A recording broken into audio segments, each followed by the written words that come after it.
The world won't understand you. Hey, but it's okay.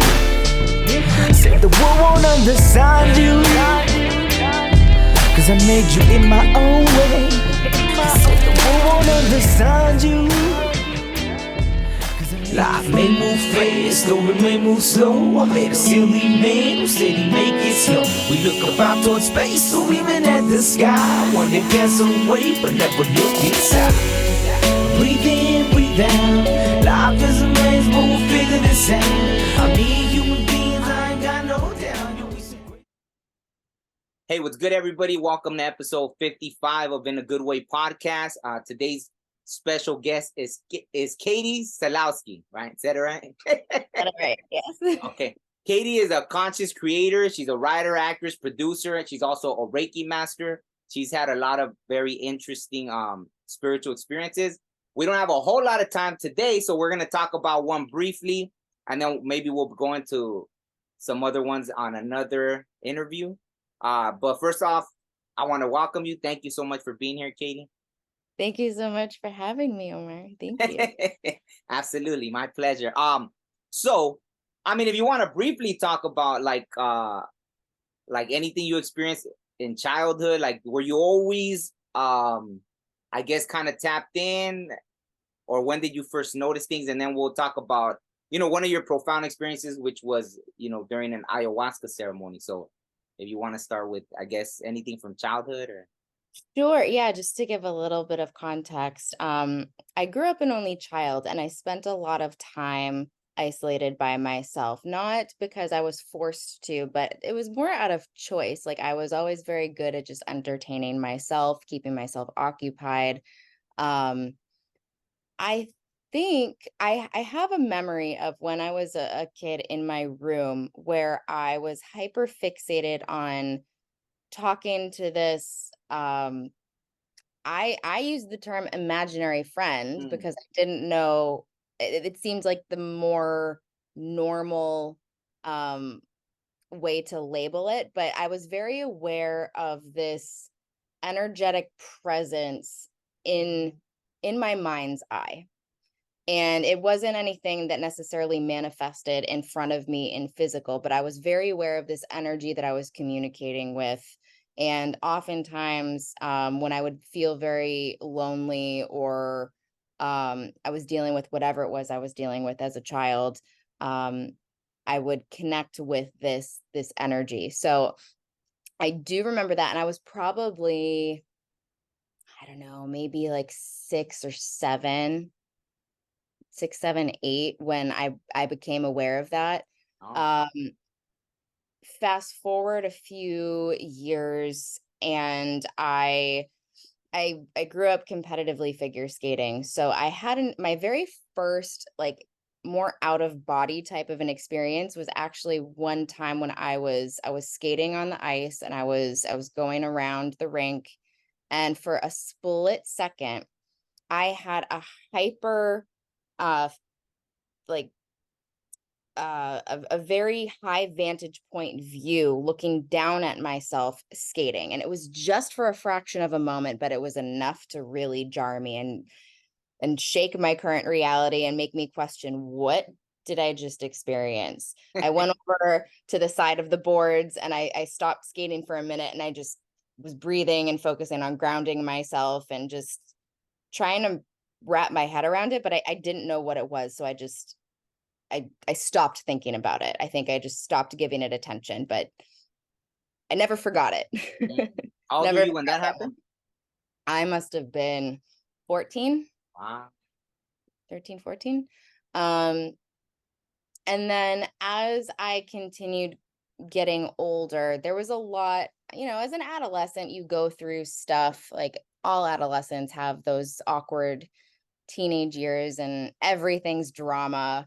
And there was a part of me, I think, that became very heavy and shut out a lot of the spiritual connections that I had previously had, because I was very focused on my humanness. Everything was happening in my humanness. So I became more numb to the spiritual. Until I turned 26 and I was in New England at the time where I grew up, and I had a couple of THC edibles. They were like little candies that my friend had given me. I had never had them before. I was advised only to take one at a time, but I took 10. I took 10 of them. Didn't know what to expect. Was at my mom's house at the time, went to bed, woke up in the middle of the night because I was seeing all of this, like all of these different geometric images. And I did not know what was happening to me. I knew I did not feel normal. I was not used to this sensation. I called my friend that had given me the edibles, and she was not answering. I called anybody that I knew that had experience with edibles or any cannabis products at all, and trying to get someone to talk to me to make sense of what it was that I was experiencing, because I did not know.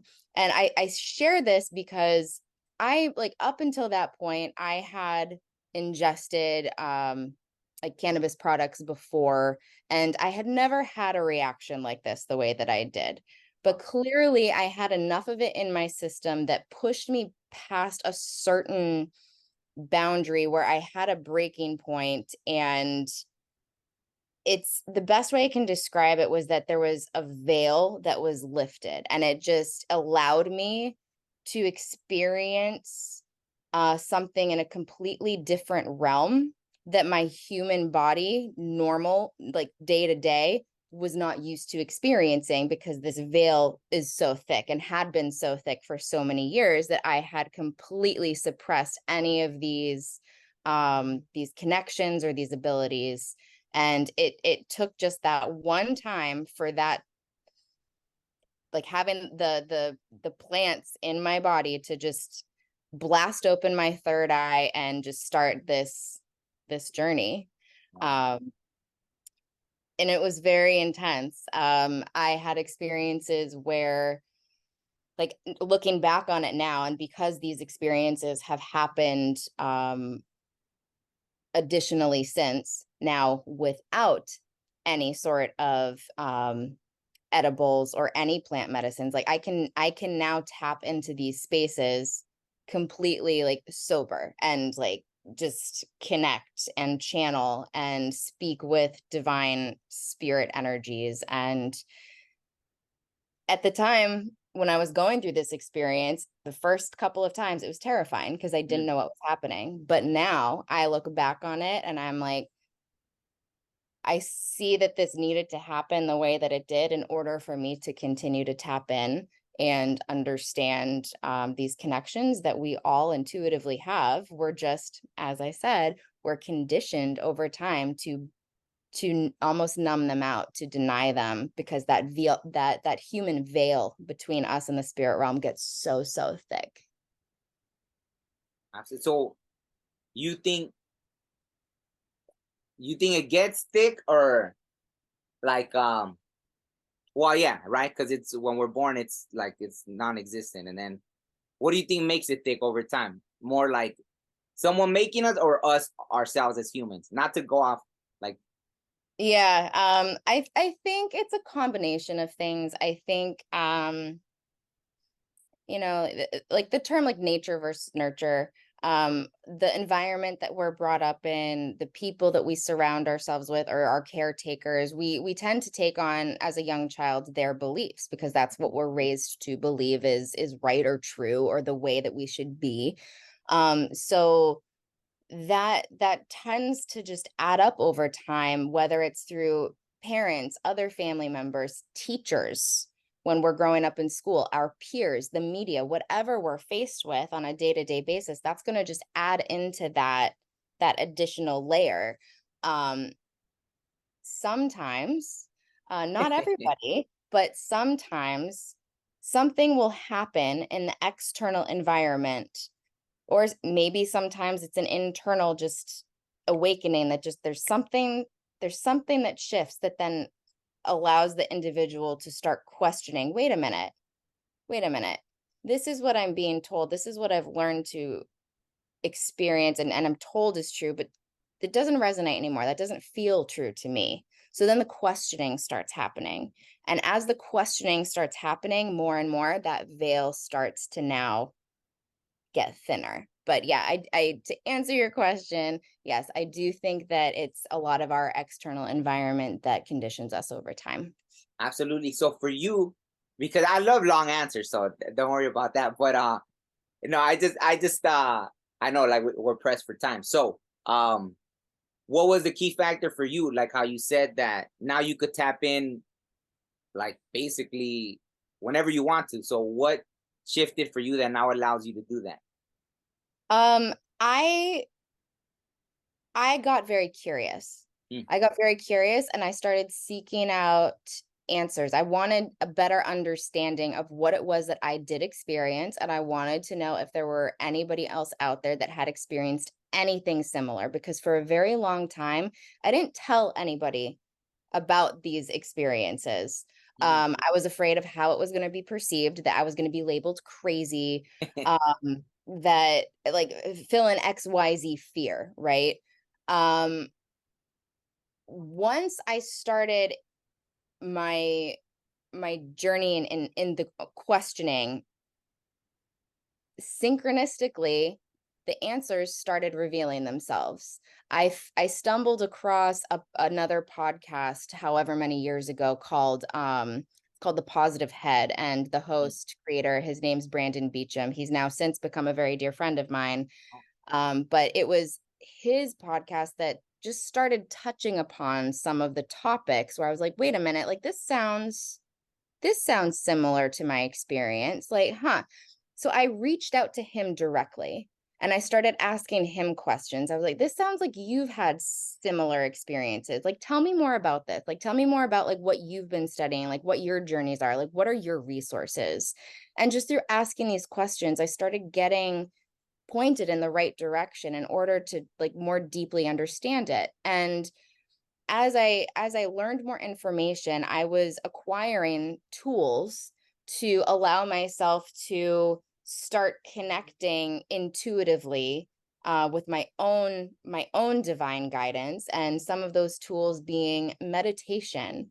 The more I was able to allow myself to sit in stillness and get to a certain state of just grounding and like heart openness, was when I started to experience that connection again that I had when I was ingesting any sort of plant medicine.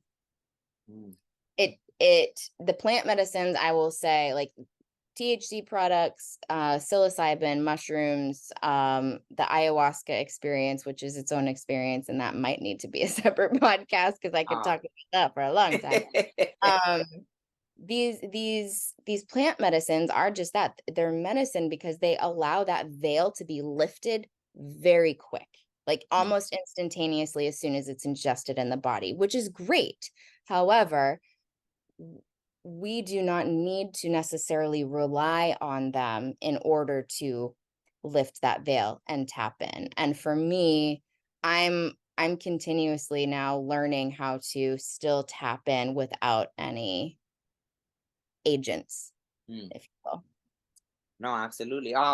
So did you want to briefly touch on the ayahuasca journey? I'm sure, like you said, we're gonna have to talk about it in another interview. But if you want to, I guess, give a short. Do you feel like you could give a short version, or should we just save it for another? I think I can give a brief overview on Okay. it. And if there is enough, like if there is enough interest and people do want to hear deeper about the journey and that experience, like absolutely we can really go into it. But Well, for I me, want to hear more about the whole. okay. So. But go ahead. Go ahead. I a few months ago, actually it was almost a year ago now, I sat in an ayahuasca ceremony. I had never done it before, but I had felt the call. She'd been calling out to me for a few years, and it was just a matter of like the right timing. And I felt I needed to answer the call at this point. So Grandma Aya called me in. I listened. I said, yes, okay, like show me what you need to show me.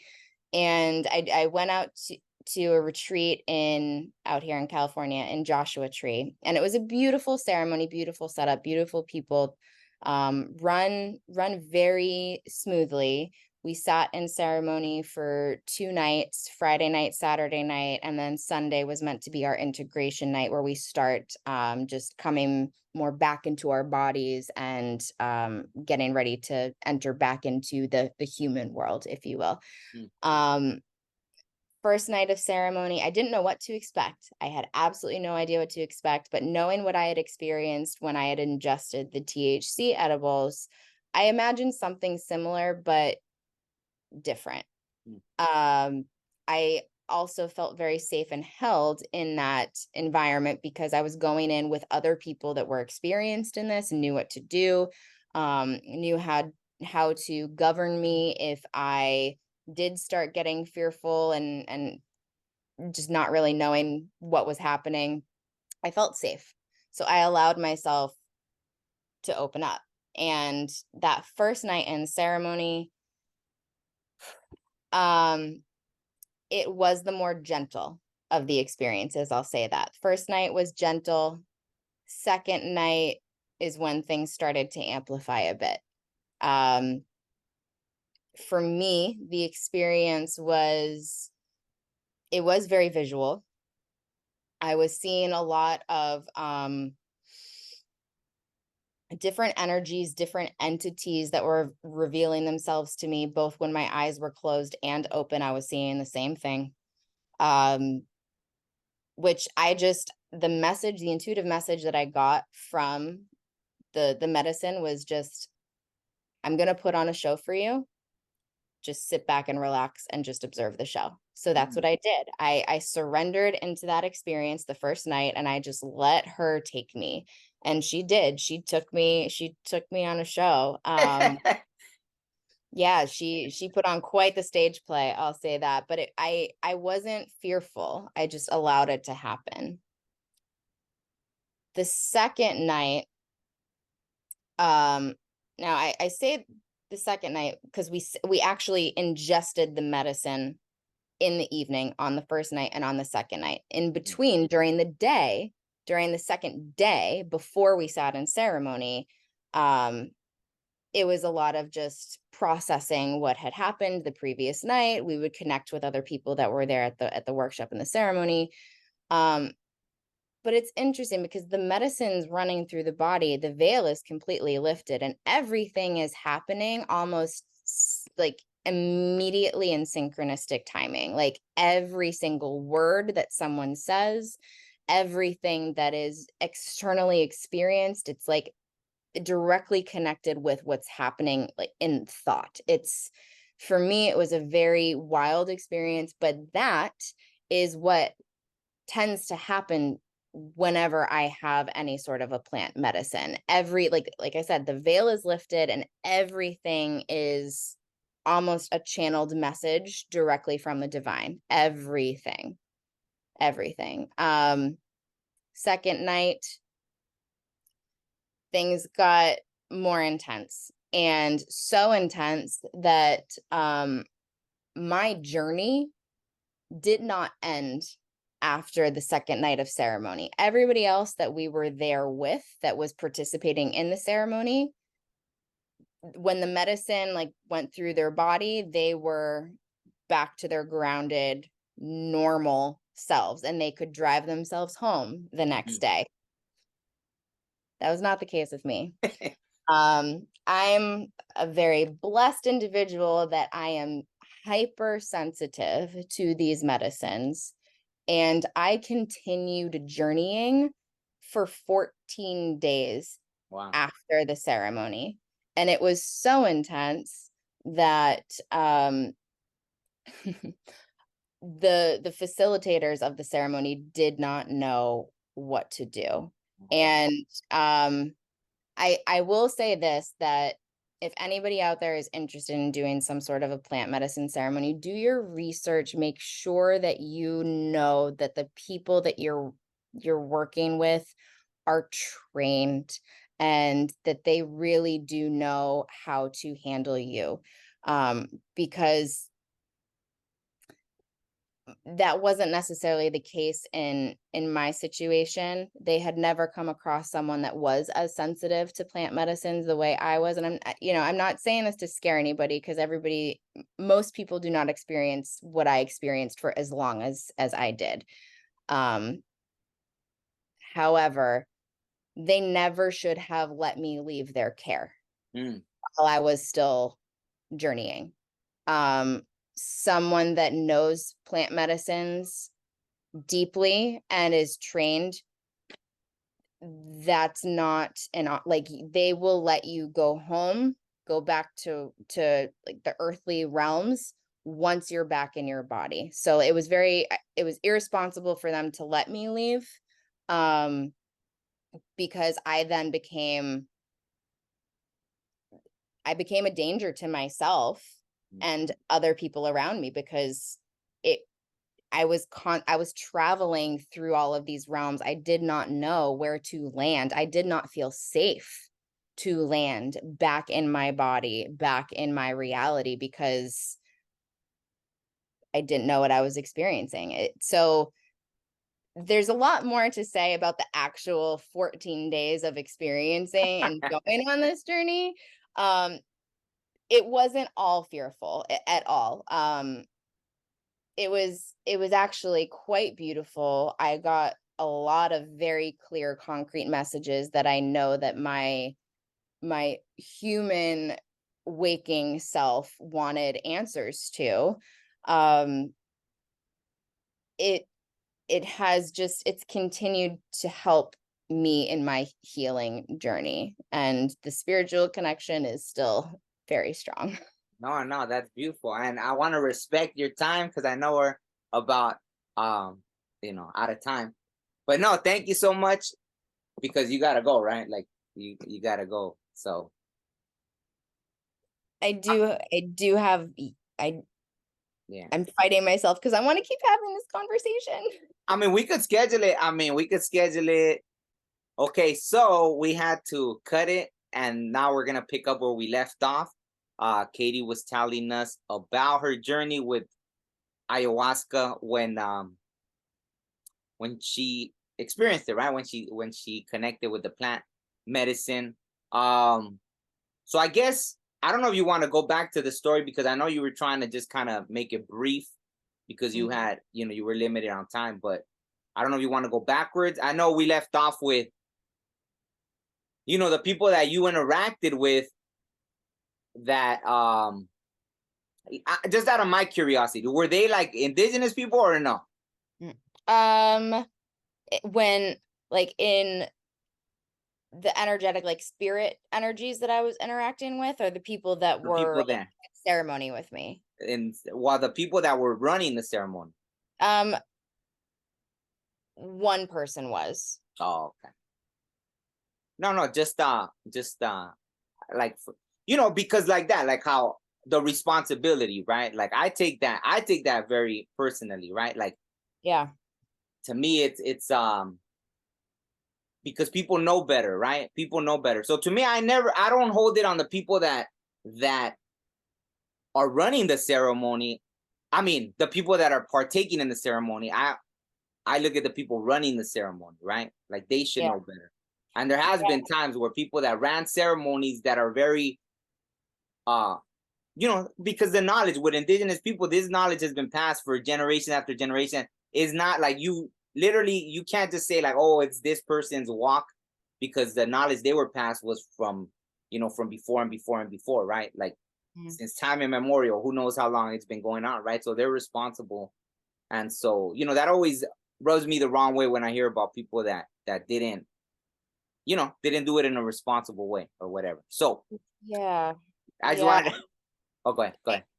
I want to touch upon that a little bit too, just because I want to spread a little bit more awareness about that, simply because plant medicine journeys, retreats, ayahuasca in particular, these are tools that are starting to become more known in the masses. More and more people are learning about it, wanting to have their own experiences, wanting to dabble and explore for their own reasons, whether it's healing, whether it's curiosity, what have you. And it is so important that we understand that because of that excitement surrounding it, it makes it that much more important to really know and do the research of who is it that is actually leading this ceremony.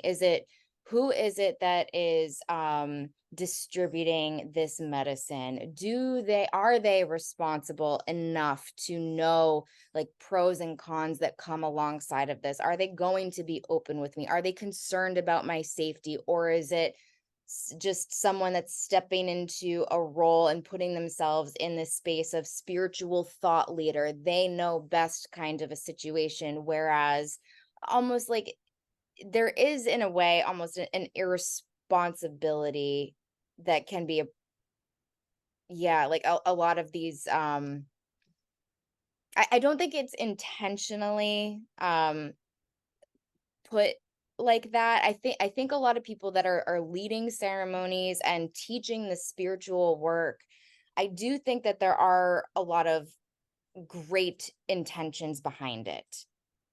And it's important to note that with that comes a lot of responsibility for the people like me who just may happen to have a very rogue experience, right? And knowing what to do in that situation so that that person that's having that rogue experience is able to be safe and feel safe and not be left out in the dust to take care of their own, vices, versus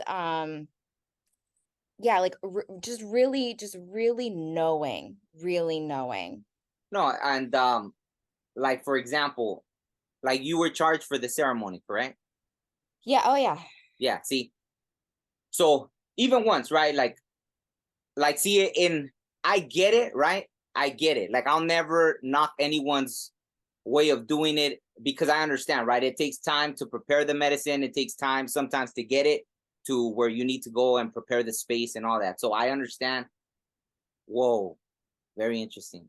I just got like super lightheaded, like boom. It almost feels like out of body. So I don't even know I was supposed to be talking about this. Like, damn, my just whole thing just left. Like that was crazy. But anyways, so I don't even know I was supposed to be talking about it. But I'm gonna finish, and if they do that again, then I'll stop. So, Wow. what I was saying was, like in that way, I don't know. Now I'm all like, am I supposed to say? Okay, I'll just say this. Like, see, in the original, like in the native way, right? Like even every time I was invited to ceremonies, and they told me that I had to pay, I refused to go, right? And even just because I think that puts more like to the person. It's like such a thin line that then someone could easily be like, I'm just doing this like a job, right? And not have that same like way of treating the medicine, right? Or the people, right? Like now it's just a thing like I do like, oh, I do a ceremony every month, get this money, and then it's not that same way like how we're taught, right? Like I was always taught like ceremonies are free, but there's always offerings, right? You give offerings and stuff, right? So every time since I was taught in that way, it's like part of our culture is, we don't really pay for ceremonies because it's medicine, right? Like why would we pay for medicine that's already here, like on the earth, that the earth has already provided for us, right? I'm still tripping. I'm trying to like gather my thoughts because that I just got so lightheaded. It was just weird, right? But I don't know if that was good or bad. So I'll just leave that. Whatever. I guess we'll just continue. It wasn't bad, but it was just weird, right? Like, yeah, I hadn't felt that in a little bit. So I don't Well, know. it's interesting, and I actually want to like reflect onto that to you because you have that experience. We all, as humans, we all have the ability, like we are born intuitive. We are born in, as we were talking about earlier, like without that veil. That veil is then conditioned over time in our experiences with just the humanness. Um, and how we receive information once we start to lift that veil starts to it's unique to everybody on an individual level. And I'm curious to know, like you just had an experience just now which you're interpreting as being like a message from your guides in some capacity. Can you just explain like what you experienced and how you are interpreting that? Like when things happen to me, it's almost like that, right? Like something is communicating through me, but that was strong, right? It was like, so I couldn't tell if it was more like they took me out of my body, like to, okay, there, shut up. Or it was more like keep going, kind of like, you see what I'm saying? So I was just trying to gauge. I don't have a bad feeling, so I'm guessing like something was like with me. Like it almost felt like, okay, like yeah, we're with you, like whoa, but it was strong, right? So that's like why it was just weird. Like validation. that's what it felt like, but like if something was talking through, maybe it's something that needed to be said, right? Maybe Yeah. it's something that there's so many things that people don't talk about because they're afraid or they don't want to rub someone the wrong way or this and that. You know, I was invited to a ceremony once and they were trying to charge me. And the universe made sure I didn't go to that ceremony. After they were like, no, it's fine. You could come for free. Cause I was like, I wasn't taught in that way. Like, I'm not going to pay for a ceremony. You know what I mean? Especially being an indigenous person. Like, I'm like, you're not going to charge. So after they're like, no, you could come. But then by then the universe did all these things. And then the whole ceremony didn't end up happening. So I felt bad. I was like, oh shoot. I was like, hey, say sorry, like, you know, like, I apologize. Like, I don't know why I felt like, you know what I mean? Like, in a way. Yeah. Yeah, I think this is actually, maybe this is why we're having this conversation, like getting into it, because it's not something that's talked about really. When, you know, like again, like just hearing a lot of spiritual thought leaders, people like, I mean, the Joe Rogans of the world, like Aubrey Marcus's, like there's a lot of people within the conscious, like woke community that they praise plant medicines, everything and all be all, absolutely. But yes, in more the new agey community that's advocating for that, a lot of times, at least in my experience, I've only ever seen ceremonies offered for some sort of a monetary exchange. And I imagine, yes, like it's to be able to pay for the facility that the ceremony is being run at. It's to provide food for and nourishment and hospitality for the people that are going to be participating. Yes. There are people that I think are, yes, trying to turn this into more of a career and a job, and trying to sustain themselves as a result too. And this is an interesting topic, because it's like with the spiritual work, the person that is leading a ceremony is putting in time and energy. So at what point, like, does someone be compensated for that work? And um I'm curious to get your take on this, like being indigenous and um like, yeah, like it's not something that, as a blonde white female growing up in America, I have not been taught that, like, in my lineage. It doesn't run in my lineage in that way. So there's no, like, it's a weird space to be in, you know? Yeah. I mean, yeah, I got you. And, you know, I definitely don't want to make you feel uncomfortable. So don't. Not at all. Not at all. Yeah. Feel free to ask me whatever you want to ask me. Well, it's kind of like this. See, I like when you started how, first of all, you said it called to you. And that's one of the important things is I believe that when it calls to you, it calls to you. If ceremony calls to you, it don't matter whatever you may be, right? Like, right? Black, white, brown, yellow, purple, whatever you may be. When a ceremony calls to you, it's calling to you. And so that, when that happens, that's why those are the situations where it's like, I don't know. I'm nobody to say like, oh, this is how you should do things. I guess I just kind of draw my line in the sand. Well, this is the way I was taught. So I probably won't really go to a ceremony where they're like trying to charge people. Not even me, even if they let me in, but they're charging others to be in that ceremony, I won't want to go to that ceremony. So that's where, for me, it's like, nah, I don't even want to be a part of the ceremony. Even if you're not charging me, even if you're showing me respect, and you're like, oh, well, no, you could come for free. If you're charging other people, because there's always, like I said, in the way it goes is like, people do bring offerings. That's always happened, right? Like the offerings. And sometimes it could be monetary offerings, right? Like, oh, well, here, let me, put in 40, $50 to just help. Just donation Yeah. is how it's often phrased. Yeah, donations, right? But when it's like, oh no, I'm gonna charge you $200-300. Oh, here's $300 for the native experience. And a lot of times when those kind of things happen, people get injured. I've seen even where sweats. I think even people have died where someone's trying to run. Oh, I'm gonna give them the native experience, and it's like, what are you doing? And I think they just try to run like a hot sweat to like really try to, I don't know, something dumb, right? Like that's the only word I could think. I do have to be judgmental in that way because yeah, they're not showing respect to that spiritual practice, right? Like something that's so sacred. Mm-hmm. So in that way, then I don't feel guilty being judgmental about those kind of things, right? Like I've seen it with my own eyes. I've seen things where people got injured like bad because they weren't respecting. I mean, you could be like, oh, what a coincidence, but I've seen people get injured where they weren't respecting ceremonies. You know what I mean? And it's just like, you're like, that really just happened. It happened. Like, why it happened.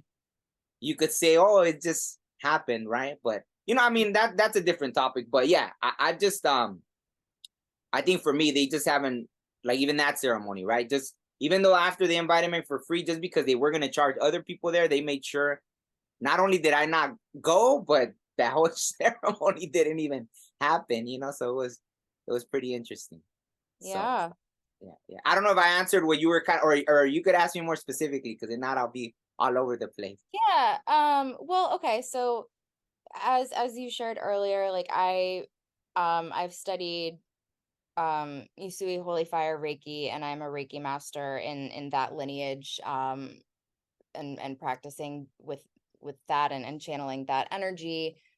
I I love doing energy work. I find it very healing. I find it very again, it just like strengthens the connection between self, like human self and spirit self. Um I and I know a lot of other like healers in the energetic space face this, where like we want to be able to offer um energetic healings, Reiki, for instance, Reiki sessions, and asking for any sort of monetary exchange for that. Almost like it feels like, sometimes like, well, I don't I just want to be able to give this. Like I don't necessarily want to, like, the exchange there for me is like it's healing for the other person, yes, but it's also then healing for me as well in the process. So it is mutually beneficial, and it's so fascinating to see how our society and our cultures now, at least again in my experience growing up in America and living in Los Angeles, seeing how the spiritual community is really evolving, where it's becoming more and more norm that there's alternative healers that are starting to pop up everywhere, which is great. I definitely believe like the world in general needs to be brought online again to these alternative methods of healing. The human body is fully capable of healing itself, um like if we allow it to. And yeah, just being very mindful of, like, I think there's that fine line between um I don't necessarily know where I'm going with this, but just being mindful of like where any sort of monetary exchange is going. I think it needs to feel like it is equal in exchange in some capacity, because there are people, I think, that put themselves almost on like that guru style high horse, like this is how it should be. Yes, do what I say. I know what's right because I'm spiritually tapped in, like I know all. Almost a self-importance in a way, and in some cases like an egotistic, greedy mentality. And I don't think it always starts out that way, but just I share this just so that people are continuing to feel in intuitively in terms of who it is that they're working with and connecting with. And does this feel like it's coming from an aligned, positive healing place, or does this feel like it's coming from more of an egotistic, like more low vibrational space? Wow. See, okay. So now that you said that, like, now I feel bad. Like, okay, like I get all those practices, right? Like, I would never, if someone does Reiki, I would never look at them like, oh, why are you charging for Reiki? I've always known Reiki healers to charge, like that's part of, or energetic healers. Like, I don't know. I guess to me, it's just more. It seems like that. Like, see, I can only speak on, like, I know in a lot of native traditions, this is just when you're taught a certain way. I could, I have no authority really, right? Like, I mean, we're all humans, we're all here on this, on this planet. So really, I'm just like, I think more it's about like, everything comes down to intentions and all that stuff, right? So I think somewhere people blur those lines when it becomes like in those kind of ceremonies where it's like, oh, I'm getting paid to do this ceremony for. I think what brought it up was like your situation. I think your situation was a perfect example. Like, how could you, and we'll get back into your story. So that like how we ended up with like how they just abandoned you. Like, oh wow, there, let me just wash my hands. Like, and I could never see someone that's really like, even me when I went, even just the sweat ceremony, they were like, you could stay here. Like, that wasn't even just a regular sweat ceremony. They were like, the space is open for you to stay here. If you want to stay here, boom. And they were even offered some other thing. Oh, you could stay in that room right there for like 2 weeks. And I was just like, well, nah, like, it was something that I probably needed to do, right? Like part of a healing situation.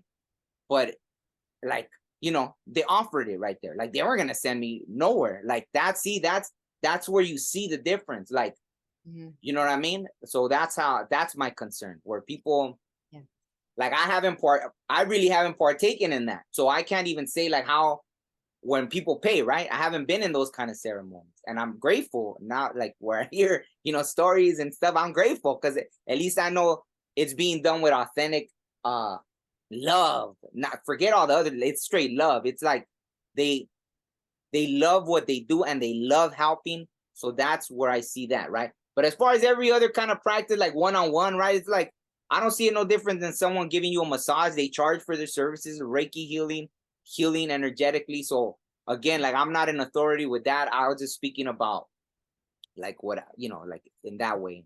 I guess my feeling. Yeah. Yeah, just to add to that too, I think as far as like the again, like the ceremonies, the people that were leading my ceremony, they led me to believe that I was going to be safe. And I had expressed in previous screening calls that I had gone into almost like I knew that I was sensitive because of what I had experienced with the THC in my system from the edibles and from other experiences outside of that. I knew I was sensitive.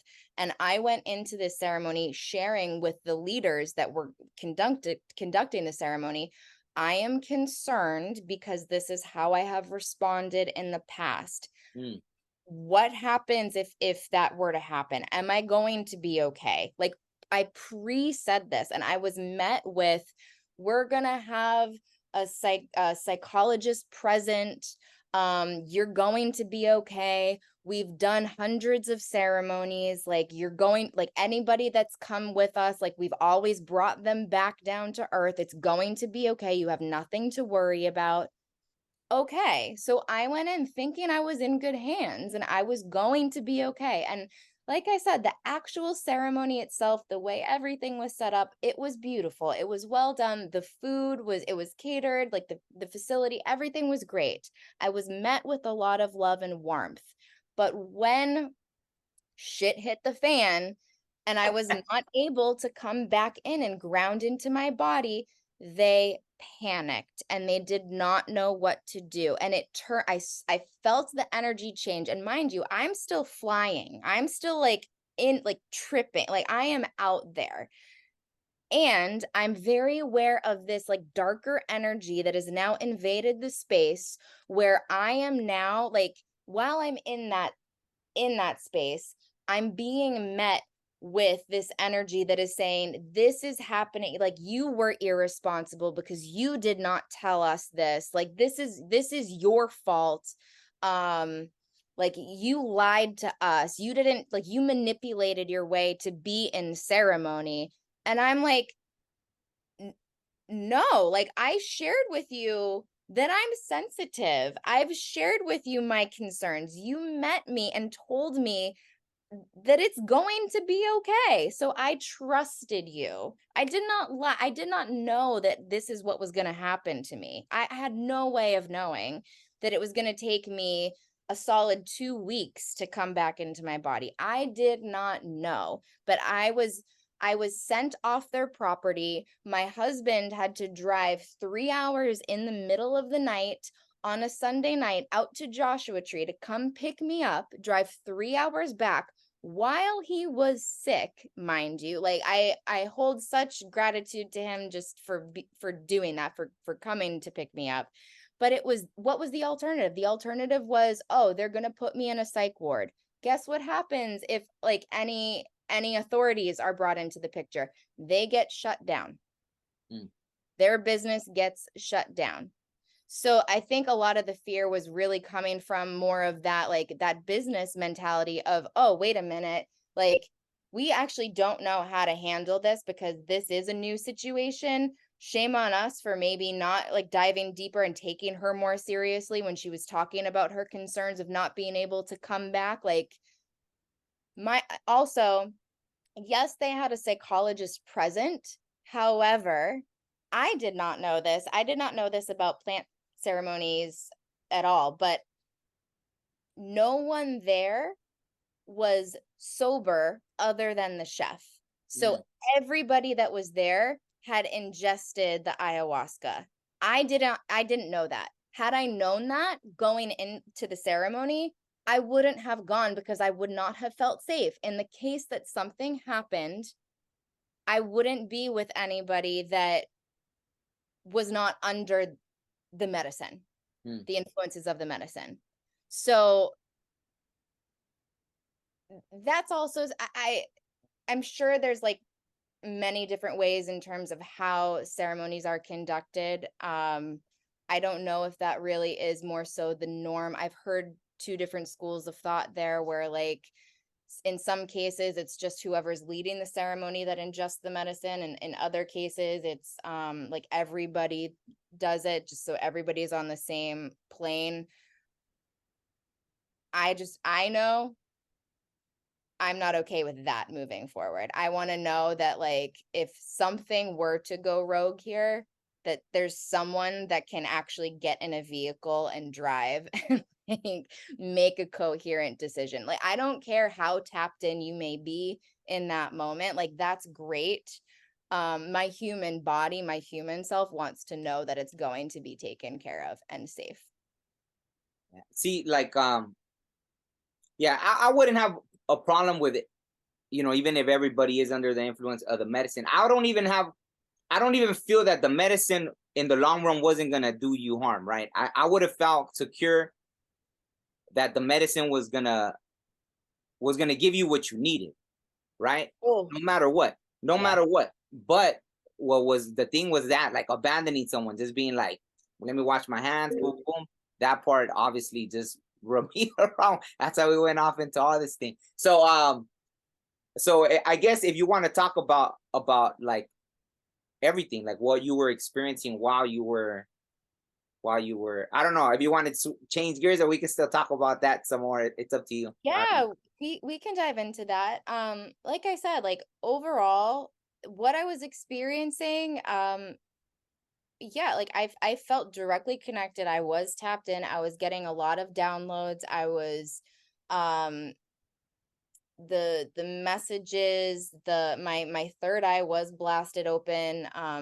There were moments when I was, like, visually seeing, like, certain energies, and at one point it was wild because one of the leaders of the ceremony, I looked at her And she was dubbed like the healer of the group. Like she was going around and helping anybody that needed help, and frequently that was me. um but I would look at her at certain points and I would see her like as her young self. But then there were moments, and this happened a good handful of times, where I looked at her and she shape shifted into a 600-year-old like ancient medicine woman version of herself. Oh, wow. That was like that that was the first time I had really like experienced anything like that, to that severity. And I expressed it to her after the fact. I said to her, there was a moment during ceremony where you presented yourself as a very ancient medicine woman. And she said to me, "You're not the first person who has said that and experienced it during ceremony." So I was like, wow, like there is something here. There's something happening. I can't fully explain this. My human brain can't comprehend it, but my soul, my inner self knows, like, we don't need to know everything, how everything works and understand it all, but it is true. It can still be true. We don't need to always make sense of everything. A lot of like what we experience in the spiritual world doesn't make sense because we are very linear in the way that we think. And I experienced, well, with the medicine, even for the 2 weeks after leaving the actual vicinity, it is not linear. Nothing is linear. I think back to those moments and I'm trying to make logical sense of it, but I'm only understanding little fragments here and there. And like so much so where like I saw at one point, it was like this giant tapestry on the ground that was like, it was being woven by these different energies. And I just had this knowing of, you're experiencing the universe knowing itself and continuously expanding and adding to this tapestry, and every color and everything. It's what's making this whole. It's what's making this. You are actively co-creating your experience with every single thought you have, every single choice you make. And there are no wrong choices. There is no wrong choices. It's going to be what it's going to be. And everything is happening all at once, infinitely. And it doesn't make sense to the human mind, but internally it's like, yes, of course it is. Of course it is. Of course that's what's happening. Of course. Of course. No, that's beautiful. I love that. The thought of the tapestry, right, being woven. See, and then we could circle all the way back and be like, well, everything that happened to you was the way it was supposed to happen. You know what I mean? So Yeah. This is I do believe that too. I mean, just like in my own journey, but also in like the microcosm, like the ripple effect, the butterfly effect. What happens to me then is going to like subtly influence those around me, especially anybody that I share this story with. Yeah, like I share all of this not to scare anybody, but just so that like there is that awareness of not going in blind full. I mean, there's one thing to like, there's no way to predict what's going to happen. However, just being able to determine what feels safe for you as an individual. Do the research. Know what you're getting into. Don't just do something because someone says to do it. Like, take a moment and like feel into that. Like, does this align with me? Does this make sense to me? Does this feel true for me? Does this feel safe for me? And regardless of where anybody is on their journey, like in practicing lifting that veil and connecting with that self, sitting long enough, quieting the mind enough, asking that question, there will be an answer. It will be a yes or a no. It's just a matter of how loud is it? Are you going to then listen to it? Are you going to accept that? Like, because we know, we can feel it. We can feel it. absolutely. So when you got back home, like you said that it still lasted for, almost 2 weeks. So what were like little glimpses of things that were happening as you were like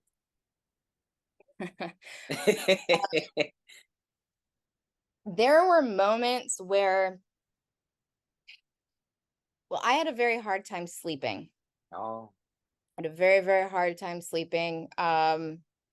Because anytime I would sleep, I would instantly go off into the astral realm, Mm. which was where I was going on a regular basis while the medicine was flowing through me as deeply as it was. And I then, because like I didn't know where to land, I didn't know which reality to come step back into. So anytime I would fall asleep and my astral body would go out, I got scared because I didn't know what to come back into. Mm. Um, and a lot of the reason why I was experiencing that was because being met with, my poor husband at the time had no idea what was going on either. Like, he didn't have answers. He didn't know how to handle me. So he's meeting me with a lot of fear, right? So that's adding to my experience. And Mm. so like being met with that fear, and then me then being fearful to come back into this reality because I am just afraid that I'm going to be told that I'm crazy or something's wrong with me. Like I could feel that. I was actively seeing myself shifting from timeline to timeline, parallel reality to parallel reality. And the way that this would show up for me is like, for instance, it was during the holidays, and there were a lot of like holiday TV shows and like sporting events on TV. And I remember like in some of these realities seeing shows that I would know and recognize, or sports teams that I would know and recognize, but seeing someone like, for instance, I'll use football as the example, like Patrick Mahomes. We all know he plays for the Kansas City Chiefs. We know this. In one of my realities, I saw him in a completely different jersey playing for a completely different team in black and like blue, like light blue were the colors. And it was just like a hyper like defined reality, if that makes sense. Like I would see like similar faces, but in very different case scenarios. Like I tapped into, at one point, I was in a reality where I was watching my nephew, he's 15. I was watching him, but at that point, like, he had aged, he was in college playing, like playing professional, like, or playing college baseball. Like, he had just gotten Oh, wow. drafted. And I'm like, what is happening? Like, what is happening? Like, so those were some moments where like I could tell something was different. Absolutely. Yeah. So how do you feel now? Like, now having seen all this, what did you take from it? Like, what's your understanding now of everything that you were able to take in? Like I said, I'm still trying to make sense of it. My human mind is still trying to grasp it. I'm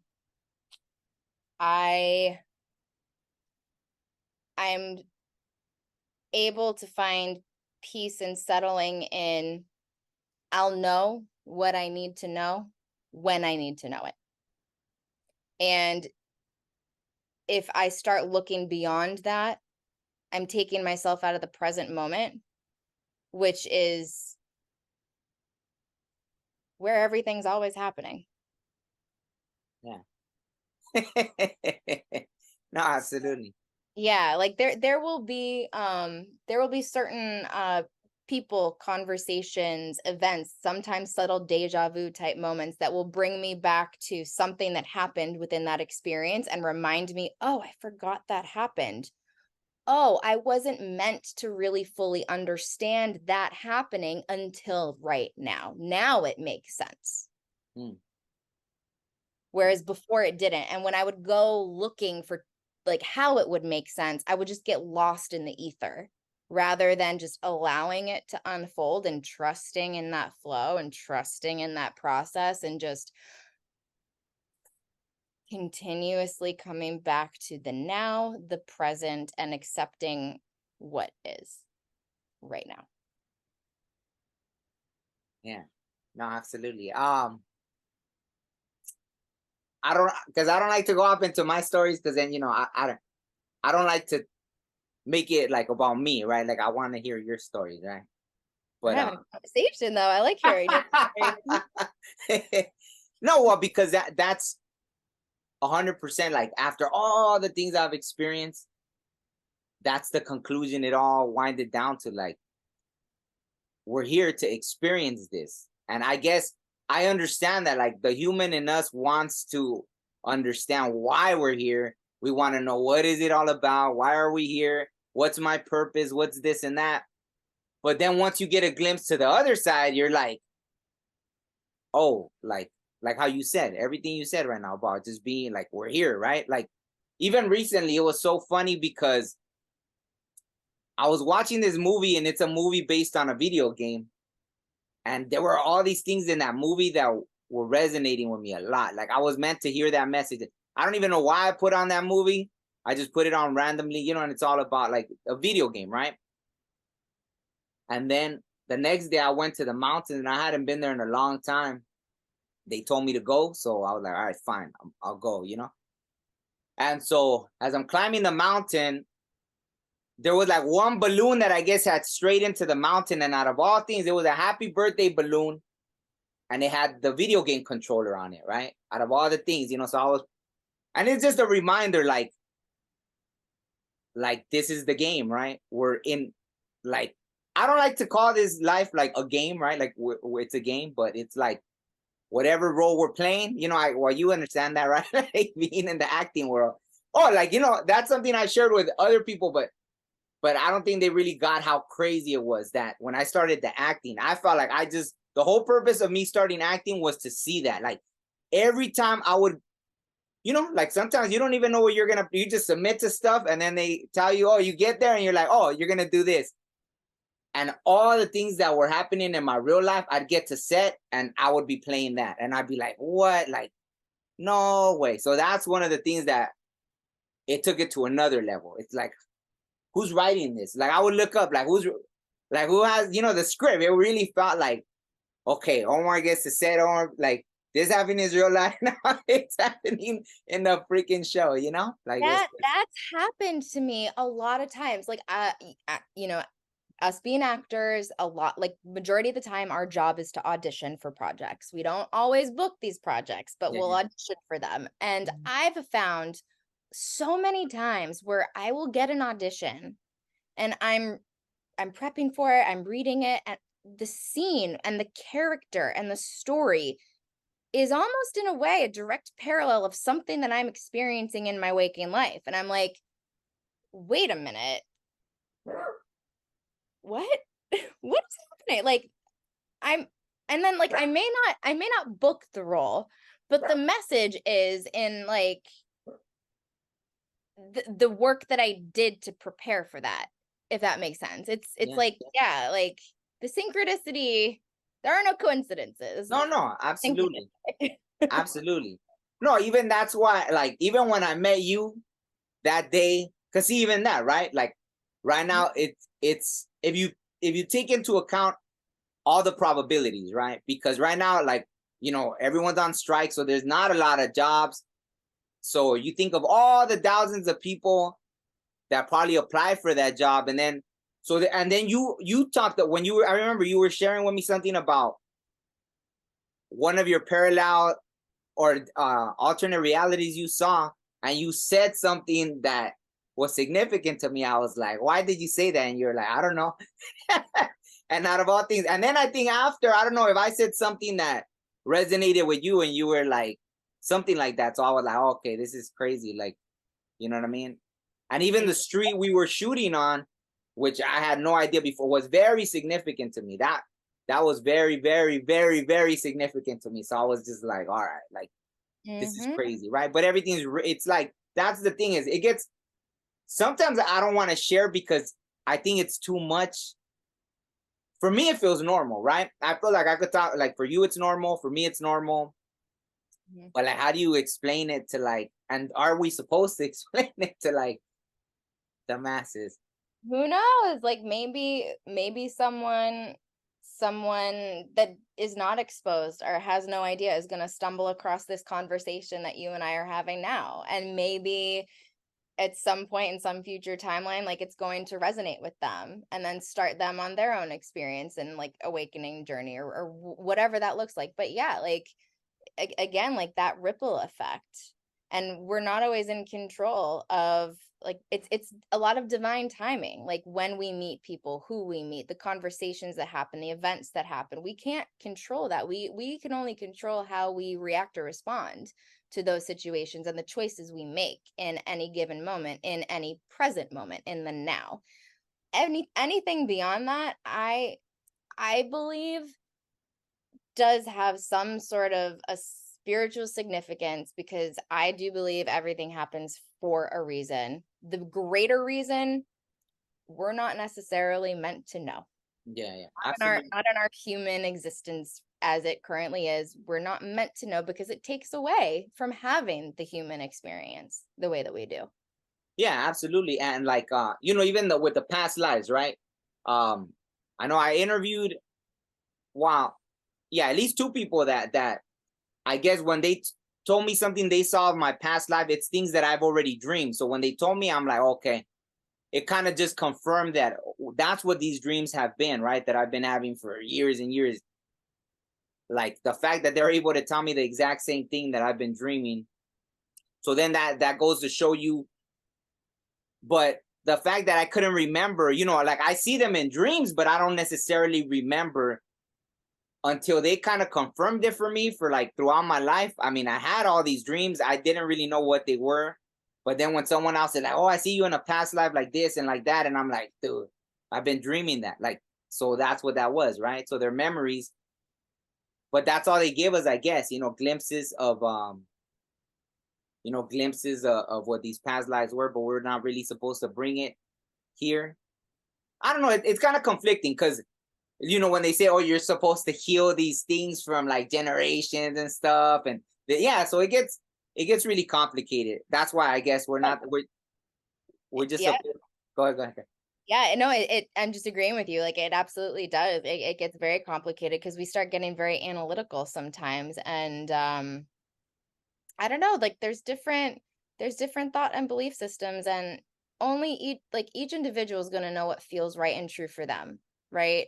Like I believe, yes, that we do have past lives. I do believe that where we're at currently in our current consciousness is an accumulation of all the things that we have experienced up until this exact moment. We're not going to remember everything, but like we may be in some energetic way like linked to an event that has happened with a certain person, and maybe in this current lifetime, in this current existence, we've chosen, when we've been in the ether before we've incarnated in this physical body, to play out the scenario with this person but in different roles this time around, and see like, oh well, what will happen, like a game or like a play, what will happen in this scenario if this happens but you're this character instead of this character, how will this work out? Like I think about that kind of stuff, and like it's fun to think about and scary at the same time, so I don't want to go like too deep into it, but yeah, I don't know, I just think we're meant to experience and understand and lead with curiosity and love. That was, going back to the ayahuasca ceremony, that was the biggest truth that came out of it for me, knowing almost immediately everything is love.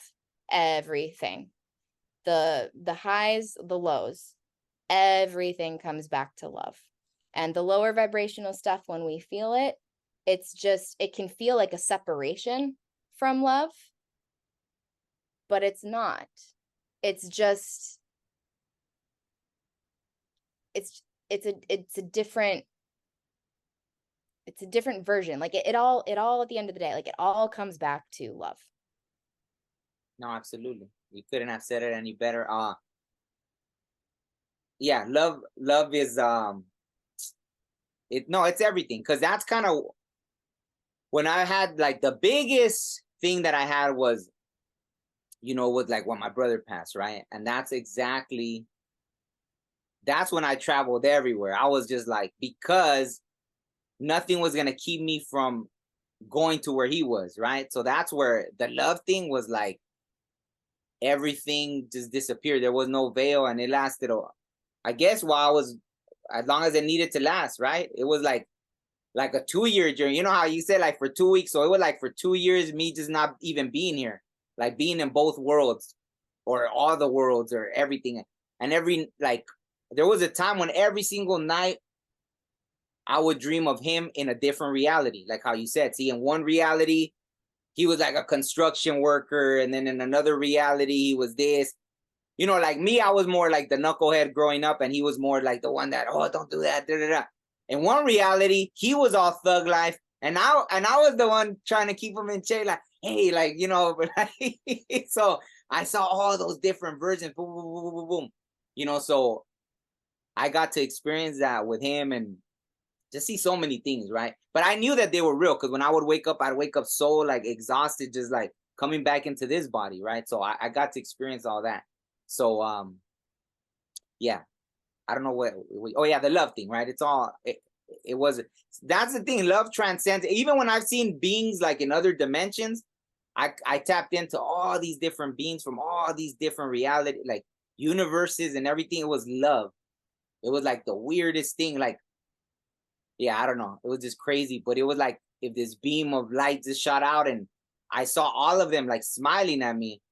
And it was like if I zoomed into one, boom, and then another one, boom, boom, boom, all over like galaxies, universes. It was just crazy. But I was crying. I was like, I was crying, like I was crying, but it was love, right? It was, it had to do like with my brother, obviously.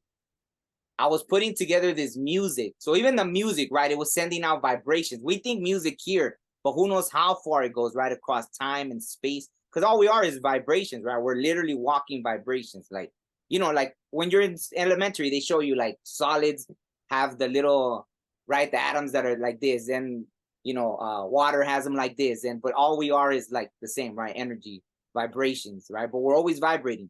I think they even said how every cell in our body has its own little musical notes or all this stuff, right? So we're literally walking music. So when I was putting together this music, and then I just started like crying, woo, and all this stuff, and it's just like boom, like all these ripples, just woof, woof, woof. And it was like it wasn't even impulses. It's just like a whole beam of energy just shot, and damn, I was just seeing all these faces, but they were smiling, and now here I'm crying like, and they're smiling with the biggest like love, like my heart burst open, like boom, because that's what it was all about. That's how we connect, like across galaxies, time, space. Love has no time, no space, like nothing exists. Nothing could block love. You know what I mean? Like that's the crazy thing. Like nothing could block love. Where people are like, oh, I need to get in a spaceship to travel to another planet. I need to go in this submarine to go underwater. Love doesn't even need that. If you had a connection with somebody underneath the water right now, you would tap in with them because of love. Yep. That's it. If you're in love with someone in Jupiter, like you'd be able to connect with them. Even in the astral world, wherever, but you will tap in like that, right? Like that. Yeah. So just to touch on what you were talking about. Yeah. love. But obviously, like, I won't bring it back down. But like, in this human existence, we go through all this stuff and we wonder why. But I think it's just part of the process. We just, maybe that's what makes it more, I don't know, like on the other side, maybe we don't experience the emotions like we do here, right? So we have to come here to. I think that's one of our greatest blessings, is having the capacity to feel emotions, to feel like physically, tangibly with our human bodies. Like there's a lot of, in the video game world, you're kind of touching upon that, like there's a lot of games, especially in the VR space now, where it's like those haptogenic suits and gloves and whatnot so that you can feel what's happening. And it's like, well, we have that. We're born into that. Like we have this beautiful ability to feel. And I think like one of my missions is just to encourage people to feel and not shame those feelings for coming up, however they're desiring to be expressed. I think you and I can relate on that in the artist capacity as actors. Like that's what we do when we're on cameras. We're feeling, we're transmuting these words on paper into emotion so that they can be seen and expressed and observed by whoever's observing it on the other side, and then therefore impacted in their own way by whatever it is that they're seeing and experiencing through us. So yeah, it's special. It's so special. It's a blessing, like the positive and the negative, all of it. And I think like on a core fundamental level, like that's really why we're here, to experience those feelings. Absolutely. No, when you mentioned that, like, see, because movies have inspired me throughout my whole life, and that, right? Like you'll be going through something and you see a movie and it'll hit you, right? But I guess today, I wonder how it became. I think it's more like that celebrity status, right? Like people hate, like now it's, and there's whole YouTube channels that are just about, oh, it's celebrity and we hate them and Illuminati and all this stuff, which who knows, maybe there is a small percentage that's true, right? Obviously, right? But like, to me, like all these, like that, right? The fact that someone will do, like, I don't think they understand like everything that goes into acting, right? Being able to portray something, be that character so that someone else can relate to it and it could grasp that other person. Like I don't think people take the time now to really understand everything that goes into someone doing this, right? Like the acting thing. So I don't know. Do you want to talk about your Reiki Master journey? Because I'm really not familiar too much with Reiki. So, or some of the experiences you've had with healing people with Reiki or yourself. Yeah. Well, I think like all I really just want to touch upon with that is like it's just that allowed me to really, like, I initially sought out Reiki as an alternative healing modality to combat my own heaviness, depression, anxieties that I had been feeling, and to not rely on pharmaceuticals to numb those feelings, but to process them. And it really did help me. And as a result of that helping me, I knew I was feeling, again, called, like intuitively, like, no, like learn more about this. So I started my journey in becoming a Reiki master myself. And I wanted to be able to help others with that as well. And it also, like I said, it allowed me to really deepen my intuitive um connections and start exercising those muscles a little bit more. So it's been a very beneficial experience, like on yes, like the healing level, but also just like spiritually being able to connect more. And I think that, yeah, it's a great practice. It's a great practice. Okay. Do you want people to be able to reach out to you to do a Reiki session, or?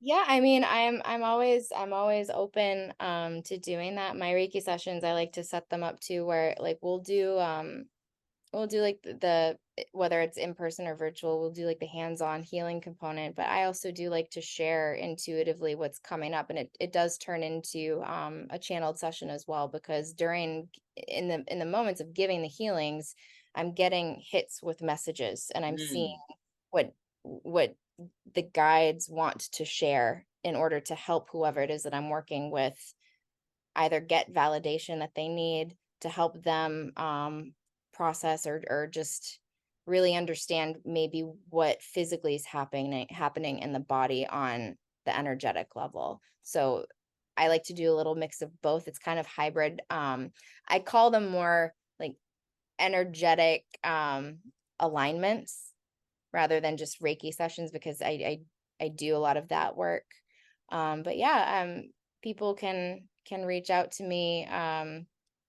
My best way is probably through Instagram. However, right now I'm still building like my intuitive healing channel, but for right now, my actor page is the best way to reach out to me, which is just at Kati Sal on Instagram, KATISAL. I'll put the link in the description and everything. Yeah, no, well, I should have got a session so I could have vouched for you on. I could do that. We could definitely do Yeah, that. so yeah, definitely. Because is there anything else you want to talk about, or? I think for right now, I think it feels complete right now. Okay. All right. So on that note, I want to thank Kati for being such a amazing guest. I hope you all enjoyed it. We probably jumped around a little bit here and there, but I think it was an amazing conversation, and hopefully, you guys got something out of it. So thank you, Kati, once again. Thank you, Omar. Absolutely, my pleasure. Okay. Yeah, that's right. Yeah, sometimes you just feeling it, you know what I'm saying? You just feeling it.